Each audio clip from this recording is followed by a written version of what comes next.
I went to this seminar in Laguna by this guy named Ron Roth, and he was a modern day mystic, and he was a healer. He had healing gifts, and I was sick at the time, and I was watching him, and he asked if anybody had back problems, and this lady raised her hand, and he goes, "Come up here," and she went up on the stage.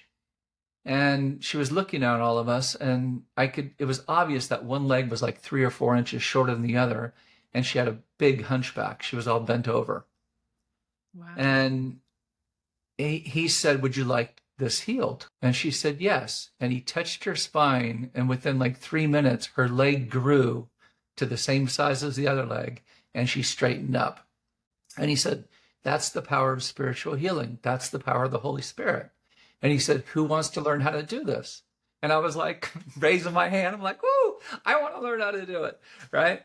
And he gave me all these books. He gave me a list of all of these books I could read to learn it. And it was about mysticism. It was about learning the principles of spiritual healing. And so I spent the next 5 years of my life really fascinated with this and learning all of these spiritual principles of what causes illness and how to release it.